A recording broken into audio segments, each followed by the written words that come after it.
Guys, pasok na naman ulit tayo sa trabaho. Kakain na naman. At huwag niyong kalilimutan magpaalam sa inyong pamilya pagpapasok na kayo. Kaya, bye bye, I love you. Bye, love you. Tsaka kay Mrs. Wala nang kiss at Muslim country to. Baka ma-block tayo sa Facebook, sa YouTube. Pero dapat lagi nyo ikikiss yung misis nyo bago kayo umalis. Alright, so pasok na ako. Bye. Bye guys. Bye-bye. Love you. Love you. Bye. Bye-bye. Love you. Love you. Ingat. Bye.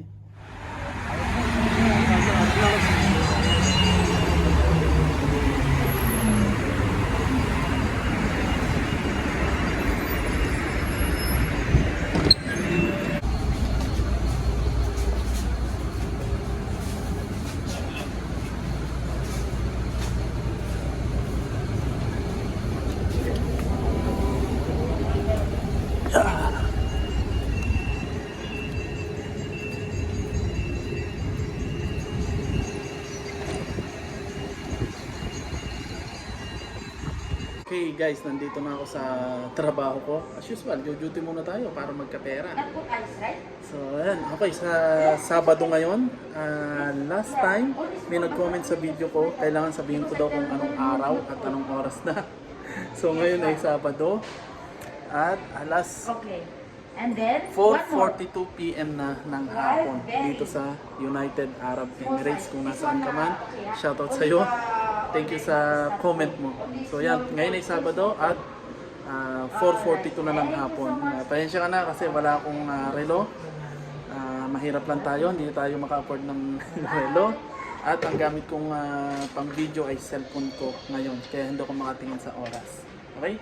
Papalipas lang tayo ng 8 oras dito na duty. And mamaya, uwi na ulit. Okay? Wala si Lynn, yung nakaraang video ko. So yan, siya yung aming kaha. Na-receive na niya ang kanyang Emirates ID. Happy na siya. Pwede na siya mag-part-time. Hindi na siya mahuhuli ng pulis. Legal na siya, legal na. Legal na siya nagtatrabaho dito. Meron na siyang ID. Okay, so yung Emirates ID na yan, konektado sa lahat ng government agency dito. So napakaganda dito sa UAE.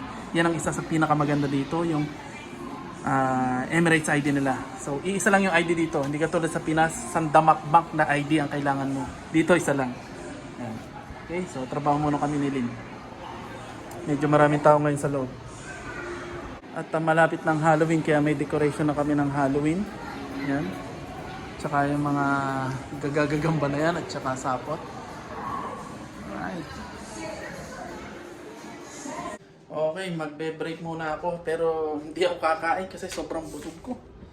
Sobrang laki ng tiyan ko kasi ang dami ko nakain kanina.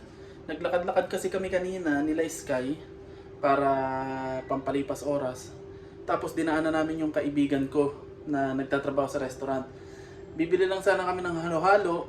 Ang problema, sa sobrang bait niya, binigyan kami ng special lomi at saka siomai. Kaya sobrang busog na kami. Maraming salamat nga pala sa iyo, paring Nick. Nick, salamat. Napakabait mong tao. Sobrang nabusog mo kami. So tatambay lang muna ako, iinom ng kape, pampagising at hindi na muna ako kakain. So break time ko muna. Okay, magko-close na kami. Tapos na naman ang isang araw na duty. Sasahod na naman. Uuwi na naman. Dito sa baba namin, meron ako yung stop dati, dun sa dati kong trabaho. Ngayon na nagano siya, Europe. Pero ngayon parang nalulungkot siya o parang sana hindi na lang siya nag-Europe. Ewan ko, siguro homesick lang siya o may struggle siya. Kasi ang alam ko, magiging struggle mo lang doon, Filipino food. Kasi parang probinsya yun eh. Tapos walang mga grocery.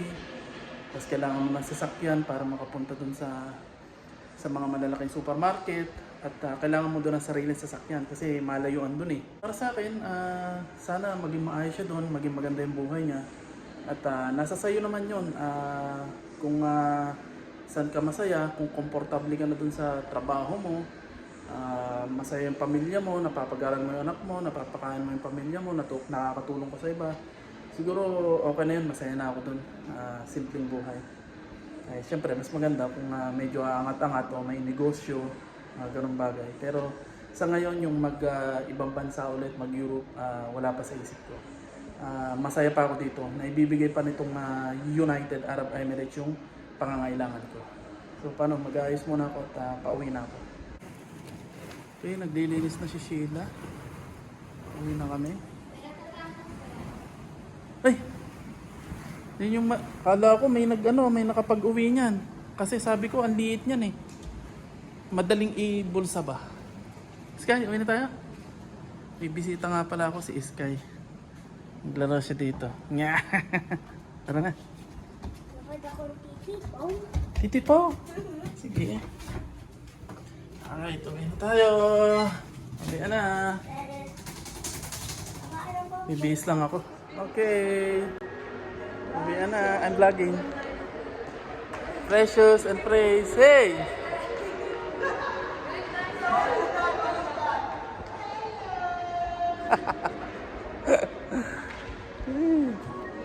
Nakakatuwa ang istorya ng dalawang yan. Yung isa dyan, siya yung nagdala dun sa isa para magtrabaho sa amin. Kaso, ang napili ko sa interview, yung isa. Kasi yung nagdala sa kanya, may sariling visa. Yung isa, visit visa. So, pinili ko yung visit visa. Tapos, sa nakakatuwa pa nito, yung isa kong staff, si Jolens, yung kapatid nun, yun yung pinapunta ko bilang housekeeping. Pero hindi pumunta. Ang pinapunta niya, si Jolens. Si Jolens yung natanggap sa trabaho.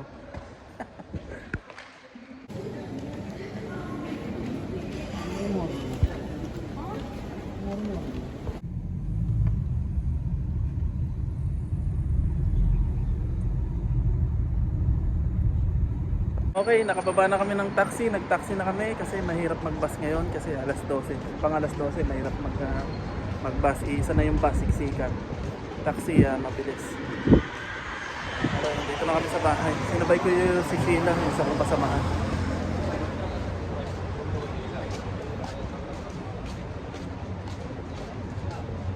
Tapos na naman ang duty ngayong araw na to. Punta tayo Metro Manila. May ulam pa naman, di ba? May tinapay naman doon, di ba? May tinapay na lang ako pagkain. Okay, bumili lang kami ng gatas. Para kay Sky kasi hindi pa siya napapatae. Sky, bumili na ng lychee. Sky, ang binili mo? Lychee! Kakasilaw! May ilaw! May ilaw ba? Sige, sige.